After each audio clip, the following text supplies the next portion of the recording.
everybody, it's Lisa with Quilting in the Valley, and today I'm going to show you my method for putting a mitered border on a quilt.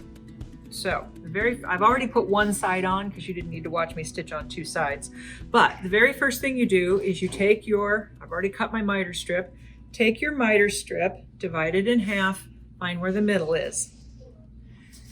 Take your piece you're putting it on, divide it in half, find where the middle is. Then you're going to match the middle here with the middle you've identified here. One thing to make sure that you do is to match up your border strip so that the right side is going to be facing up. Nothing worse than putting something on a long strip and then having to rip it off. Not fun. Okay, so I've got it lined up, so I'm going to have a whole bunch of overlap on both sides. I want to start stitching, get back up here on this table so I'm not falling off here. I want to start stitching a 1/4 inch away from that edge. So I'm going to put this underneath my foot, and I'm using a Bernina on my foot. I have a marking on the back of my foot that shows me where a 1/4 inch behind my needle is. So I'm using that marking to identify that I am at least a 1/4 inch behind my needle. And it looks like I'm right there. Okay, I'm going to take a couple of stitches forward and a couple stitches back because I don't want this ripping out when I go to do the actual miter fold. And now all I have to do is sew this to the side with my 1/4 inch stitch, stopping when I get to the other end a 1/4 inch away from the end of the bottom fabric. Not the mitered fabric, not the top that I'm putting on, but the bottom fabric. I'm going to stop a 1/4 inch away.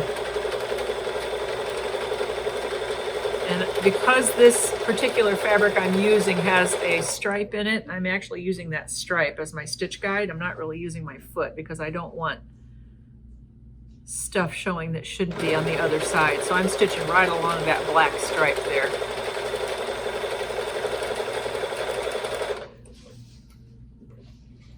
And that'll mean my border strip is nice and even visually on the other side.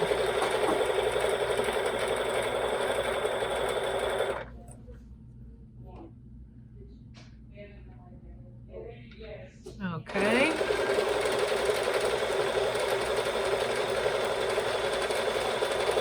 And again, I'm going to stop a 1/4 inch away from the end of the fabric. I'm using a Bernina, so I have a little hash mark on the side of my foot that tells me I'm at a 1/4 inch right there. I'll back stitch a little bit. And there you have it. So now I have two strips sewn on, and they are both a 1/4 inch away from that outside edge. So now I'm going to come over here to this pressing station. I'm going to show you how to do the miter part. So here we go. We're getting ready to do the actual miter fold. So the first thing I'm going to do is I have the quilt sandwich. We're going to assume this is a quilt sandwich, the quilt itself, in my lap, basically. So I'm taking the right-hand side border strip, and I've pressed it up nice and straight. So I make sure that everything's pressed down, and we're going right straight up. Now I'm going to take the top border strip, and I'm going to press that, and I'm going to make sure that we're square going across, nice and square. So you can see, we're making a nice square there. Then I'm going to take my top border strip, the side of it, I'm going to twist it under until what was the bottom side of my top binding strip is now aligned with the left side of my side binding strip or border strip. And then I'm going to kind of finger press and just check to make sure that that black line, that black line, that black line all line up. So it should be, if you have everything on straight, you should be able just to pull that back at a 45-degree angle under, line it up with the other border strip, and then press it in place. Firmly press it in place. I got a rattling sticking out there. I hate rattling. Now what I'm going to do I'm going to very carefully open this up. And I'm making sure that this side is lined up now with my side border strip. So my top border strip is now lined up with my bottom side border strip. And now I'm going to pin through the layers where the fold is that I just pressed in.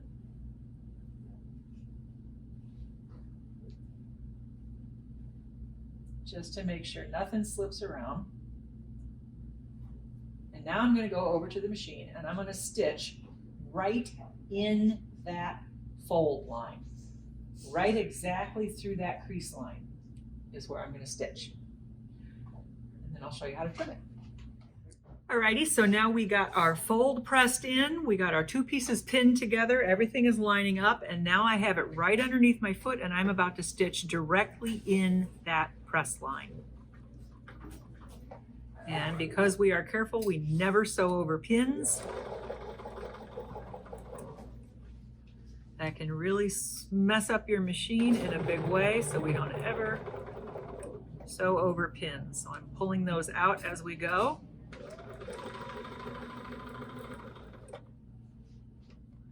And I can see my press line right straight up to that intersection, and I'm going to go right up to where I can just barely see the stitching end from before.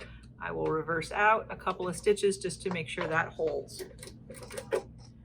And now we're going to go over there. I'm going to show you how to trim it. The very first thing though is you make sure that you're lined up and everything lays the way you want it to. So here we are checking our miter seam. So sometimes if you don't get it right, you'll see there's like a poof sticking up there. We don't have a poof. It's laying nice and flat. Needs to be pressed, obviously, because we're a little poofy there, but I don't have a big fold there. So it looks like everything lines up in the right place and I don't have a pocket there.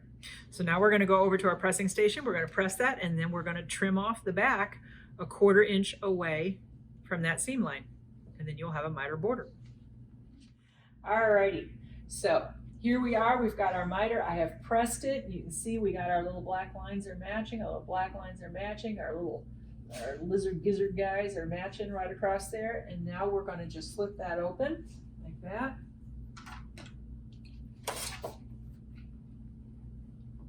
Put it on here. Put your ruler a little 1/4 inch past your seam line. Cut that off, and et voila, you have yourself a mitered border.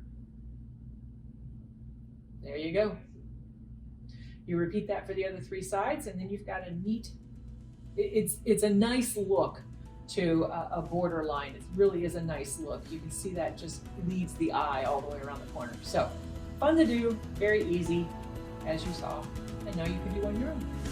See you next time.